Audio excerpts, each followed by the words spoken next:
I'll jump in here. Hey, Matt. Good afternoon. Wondered, you played Cam the one snap yesterday and then not again. What was the thinking there and as y'all moved through that game?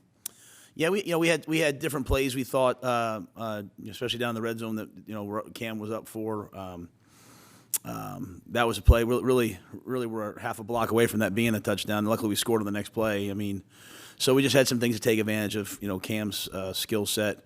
But as we said, kind of going in, we were going to play Sam and play Cam as needed. And we have a great feel for what Cam can do. We know he can impact the game.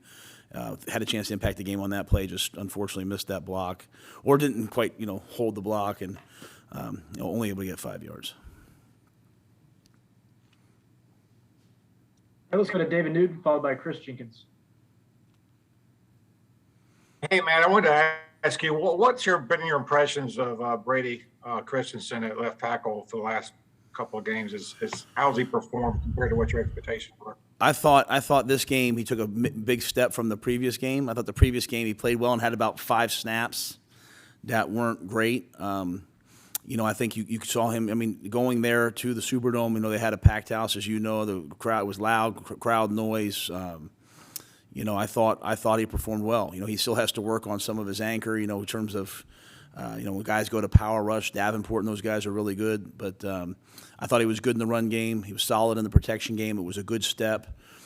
He has an opportunity this week, David, to go back and play against the same team he started against 2 weeks ago. And see, one thing we know about Tampa Bay, they're gonna come to play. So he'll have a chance to see how far he's developed. But I've been pleased with Brady. I think he's shown good signs. Do you go with what he's doing now into the offseason thinking maybe that's your left tackle, or is that still kind of up in the air? Yeah, I think the way I look at it, and again, I'm pretty focused on yesterday and then this week. I'm not going to do too much looking ahead, but I think for me, these snaps are really good just to see what position he is. We think he's a starter. He's had that rookie year where you're kind of figuring out where you fit, how to play in the NFL. But his skill set, his explosiveness, his power, I think all those tell us that he's a guy that's a starter. It's just a matter of putting that puzzle together. And so I think these games are really important to go back and look at and say, okay, hey, is he our left tackle? Is he our et cetera, et cetera, et cetera. But he's definitely something for us. I was happy with a lot of the kids that we drafted in this year's draft. A lot of them, being down so many guys, they were forced to play in this game, and I thought he did a nice job. I thought Chuba, a big touchdown run. I thought he had some hard runs. Terrace showed up a couple times. So. Keith Taylor, obviously I think we were down 4 or 5 corners. CJ wasn't able to go. Obviously Dante, Steph, and JC not out there. So it was good to see Keith get a lot of reps. So Brady's one that I was excited about. I think he's got a lot of good football ahead of him. Appreciate it. Teams making where they're in the second half they're preventing you guys from putting up points. It's been 2 weeks in a row where you've been blanked in the second half, and in this game against the Saints, you guys were actually up by 1 point. Can you say that again, Chris? I'm sorry, I'm having a hard time hearing you. Yeah, what adjustments do you see teams making against you guys in the second half that's preventing you from putting up points? This second game in a row where you guys were blanked in that second half. Yeah, I think people, as the game goes on, just get a little bit more aggressive. They pressure us. They blitz us. I think we get a little bit, unfortunately worn down. But more importantly, I just think they take away easy throws, play man-to-man, get aggressive and pressure us, and we haven't been able to quite burn them the way we'd like to. We had some opportunities in that game. We got down there again in the fourth quarter. We're kicking to take the lead. And just weren't able to make the kick. So it's just kind of where it's at right now. Let's go to Jonathan Alexander, followed by Sheena Quick. Matt, after watching film, what did you think about Sam Darnold, and what do you want to continue to see kind of going forward? Will he continue to be a starter? I think the thing with Sam, there was good, there was bad. Just like every position, I thought he did some really good things. I thought he, made some plays on the run, converted some third downs. I think we were 40-some% on third down. I think that's right. versus a really good defense and versus a really good secondary. CJ Gardner-Johnson and Marshawn Lattimore and those guys, Malcolm Jenkins. That's a really good secondary. I thought he made some big throws, some big catches. Thought he did some things with his feet to help us. At other times, there were some times where his first progression's open and he's kind of hanging on the second progression, and sometimes that results in a sack. And so I think for him as a young player, just taking what they give you can go a long way. So I thought that game was a growth opportunity for him. Obviously he had that last pick at the end of the game when we're kind of in duress, but for the most part, I thought he was accurate with the football. We had a couple drops that really hurt us. So I think it was a game that he played that he's growing, and that's pretty much how I saw it.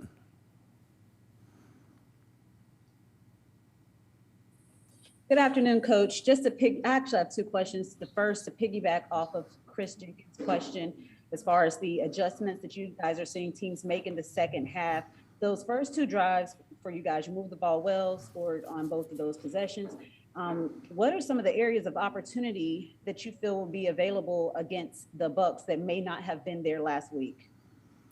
I think we have a chance to go back and look at how the Bucs played us. I think we have to continue as a coaching staff to be aggressive throughout the game and just trust. I think when you play the Tampa Bay and obviously with Tom Brady on the other side, you play it a little differently than maybe some other teams.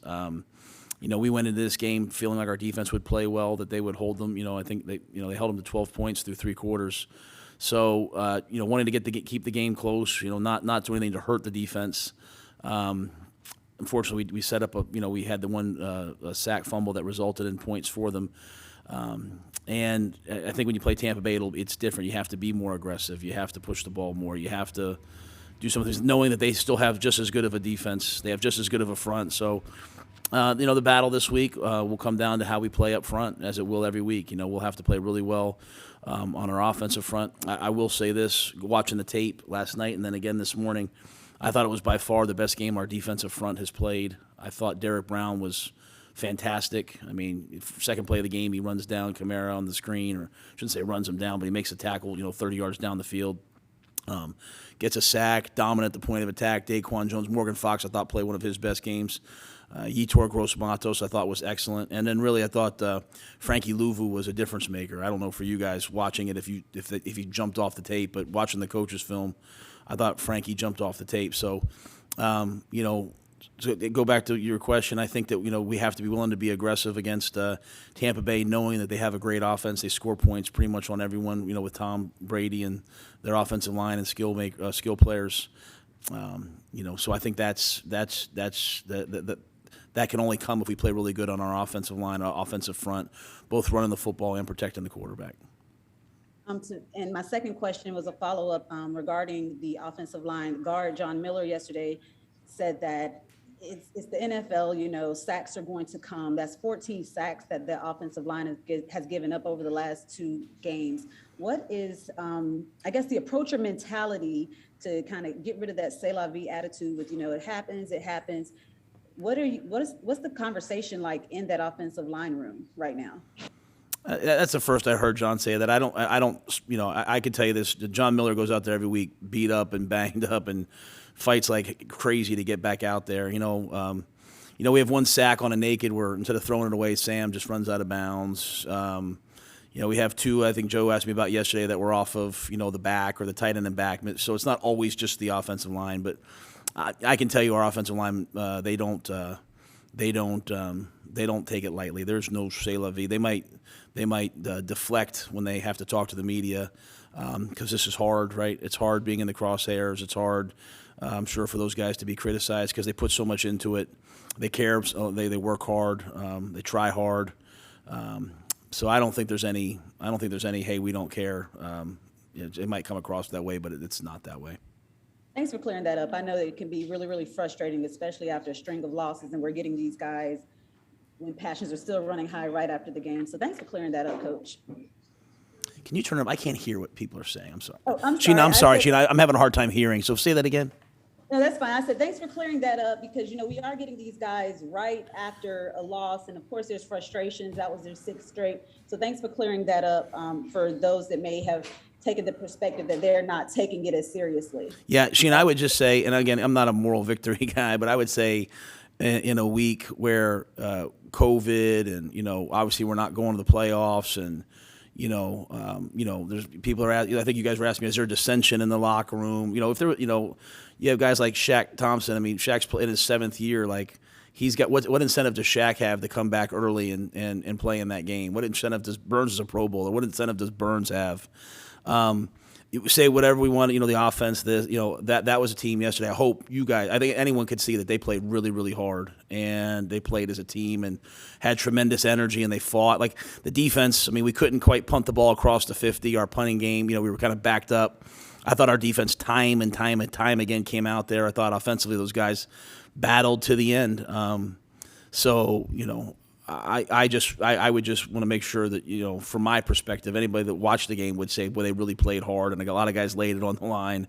So I don't think there's anything, you get to this point in the season, you have a team that plays that hard, that means you have a good locker room, you have good guys. We have really good guys, and they competed at the end. They were heartbroken at the end of that game, I can tell you, because they felt like they had a chance to win it. They were in it to win it.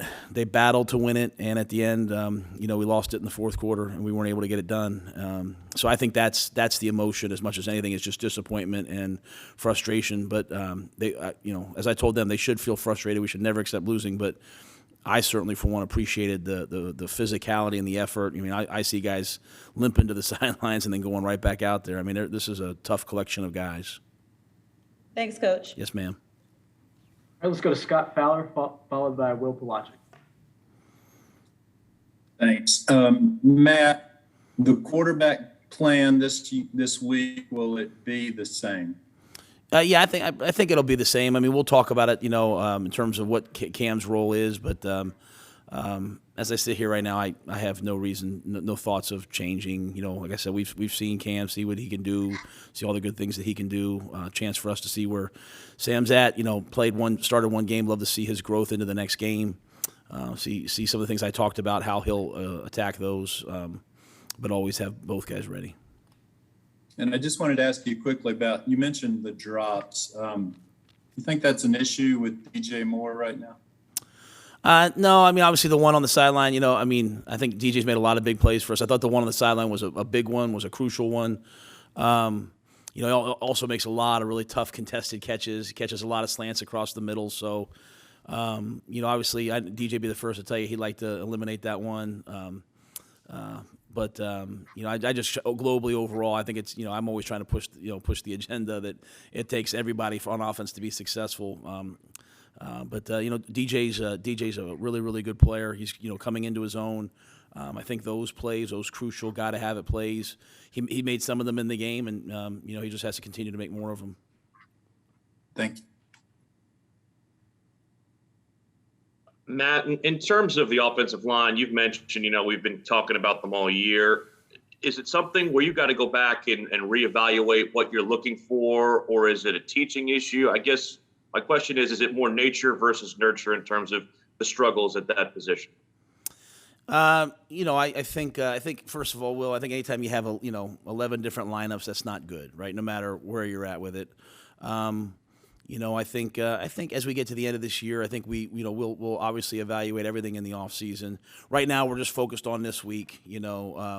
Where we are right now. I think when you look at offensive linemen, you're always looking for kind of homegrown offensive linemen that you raise up in your system and they develop. So, looking at Brady right now, looking at Deontay, obviously Timo was drafted and has been here. So, we'll just have to look at everything in the off season. In terms of how do we get better at it? But I also think you have to make a true investment in the position. And I'm not saying we haven't. I'm just saying that, obviously we all sit here and see we've made a lot of improvement on defense. We've made a lot of improvement, I feel like, in some of our special teams areas, some of them. We have good skill players. We just have to continue to invest in the offensive line. Because when you have an offensive line that can run the ball and protect the quarterback, everything else just kind of eases up. And I don't want to throw that whole game on one position. You know, we had lots of opportunities. We dropped an interception. We gave up a 3rd and 13. Lots of things that could have changed the game. We didn't punt the ball well enough. But, you know, I think when we get to this offseason, we'll look at everything. Do you feel like you should have invested more sooner in that position? I can't look backwards. You know, I mean, I can only look forward. Thank you. Yeah, thanks, Will. Let's go to Christian Ottesert, followed by Mike Solarte. Coach, given the situation over the past week, has there been any new COVID cases, and is Hassan cleared protocol yet? Yeah, no, Hassan's not back yet. I think I saw Sam Tecklenburg was back today. Daryl Johnson thinks back today, but other than that, everyone else is still out. And I have nothing new to report COVID case-wise yet. And real quick follow-up, given the situation with the offensive line, Chuba Hubbard had a little bit more emotion talking to us yesterday after the game. You know, he was kind of basically just pissed off saying, hey, man, we all got a job to do. This is, you know, losing sucks. What have you seen from him since he's taken over from Christian McCaffrey that's kind of stood out to you? Well, I think Chuba. I think Chuba's got a physical presence to him. I think Chuba really cares. You know, he is emotional. You know, he is fired up. He does want to win. At the same time, you know, he takes responsibility. The first sack last week, you know, he missed the protection, and you know, Cam's about to rip a seam ball to Tommy, and you know, he's the first guy to take responsibility for it. I think he prepares at a high level. You know, I'm in here Wednesday night. It must have been 9 or 10 o'clock. He's walking back in the building to get in the cold tubs and take care of his body. You know, he worked all day, went home, came back. So he's a good young player that has been good on special teams.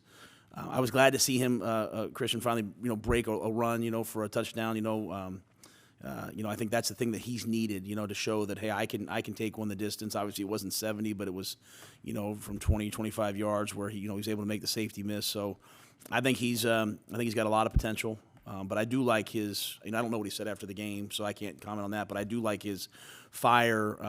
You know, it's good when guys have passion, but at the same time take true accountability for the things that they do. Appreciate it. Thanks. Hey, Matt, how you doing? Hey, Mike. How are you? I'm well, thank you. You talked earlier about the guys, you know, limping off the field and then going back in there, and how you feel that the room is unified and is a good room. The results obviously not where you want it, but is in terms of what we've talked about with you in the past and the long range plan and the process. Is this a normal thing in what you've seen in your other rebuilds, where even though the results may not be there, it's kind of the start of where things are, start of things going in the direction you want them to? You know, I'll be honest with you, Mike, I'm hesitant to say that because, you know, as you said, the results aren't there. And this is a results business. People want results. I want results. The guys want results. So, you know, I think when you're on the inside, you always see all the good things and the bad things. You know, it's funny, me and Cam were talking last week, and Cam's got such perspective, you know, and he said to me, it's one thing when you don't know what's broken and you don't know how to fix it. Like when you kind of know, hey, we got to fix this and this, and you have a plan for it, you know, then it's easy to make steps. So I feel like we've, you know, made some progress, but we don't have the results right now to talk about anything other than just I just want to make sure. Sometimes when you lose, all different sort of things get out, agendas get out, and I just don't want there to be anything other than, in my opinion, those guys went out there and laid it on the line yesterday, and that to me, just as a football fan, meant a great deal. You know, you see a lot of teams, you come down the stretch, they talk about making business decisions, they lay down. I thought our guys went out there this past game and they played hard and they played physical, and a lot of times we played really well. Some areas where we struggle, we continue to struggle. You know, I think if you go back and look throughout the course of the year, I've been asked about the same couple things over and over, and I don't, you know, sometimes you just can't fix it. And you need time to fix it. So, but I don't want to sit here and talk about, hey, I feel good about where we're at, because, you know, we haven't made the progress in terms of the on-field results that I want, that anybody wants, and that's why I understand why people are frustrated. I understand all of those things. The guys in this locker room are frustrated, but they're not quitters. They are winners. They truly keep pounding. They come out here every week, and I just want to make sure that that's what's said, because they might speak out of frustration after the games, because that was emotional for them yesterday. And you know what, Mike, they have to get up off the mat this week and go out there and play again, and they have to go on the road and play against, you know, one of the top teams in the National Football League and the greatest quarterback of all time. And so, you know, we'll find out a lot about them. We'll find out a lot about me and my ability to get them ready to play. We'll find out a lot about this whole organization. As I told the guys, you find out a lot about each other when, you know, you go through situations like this. And you know, it wasn't good enough yesterday, so that's the final word. You know, you are what your record says you are. But I did like and I did appreciate their character and their football toughness. And I think the thing I'll say is, when you're looking out there and you see like Keith Taylor, who's a rookie, or you see Yetur, who's a second-year player, you see these guys, and you're like, man, just wait till they grow up. You know, wait till Jeremy Chin and Kenny Robinson and those guys. And when I mean grow up, I'm talking about like now. You know, Chin at halftime was great, and so I say all that to say, you know, we're trying to build something great. It's not built yet, so I understand why everyone's saying, what the heck, why is it not built yet? But we're trying to build something great. Yesterday wasn't good enough. We'll try to do it again this week. I think from the aspect, or the line I was going with, though, not necessarily with the results, but with the attitudes and that sort of thing. No, I appreciate your question. No, you get it. You definitely get it. You see what I'm saying. I'm just saying, I don't. Sometimes you get to this point in the year, it's just sort of like, you know, I understand that people want us to win, but I am really pleased with a lot of positions developed. When I saw the way when I turned the tape on, Mike, and saw the way our D-line played, I was like, okay, that's what it's supposed to look like. And when I saw the way, you know, some young guys in the secondary played, I said, okay. And I saw the way we covered kicks yesterday versus probably, you know, Harris has been out for 3 games, but when I saw the way we kicked under duress, and I saw Zylstra and STO and Sam Franklin, those guys play on special teams, I said, okay, that's the way it looks, you know. So there's a lot of things that I'm like, man, they've gotten so much better. You know, we didn't have Steph Gilmore out there yesterday. We didn't have Dante Jackson. We didn't have Christian McCaffrey, Matt Paradis. We didn't have those guys, Hassan Reddick. And the guys that went out there, though, I thought they played well enough to have a chance to win. And so that's the progress that I'm looking at. That's the process. Is you know what, like. Are you proud of the way the team played yesterday? Now, are you mad that I haven't done a good job of this? You know, this. That I get, but from where we started at to where we are now, there's a lot of good things happening. Just the result's not where it needs to be, and that's what people should be frustrated at. But I believe it's coming. Thanks, man. We have time for one more. Let's wrap it up with Joe Person.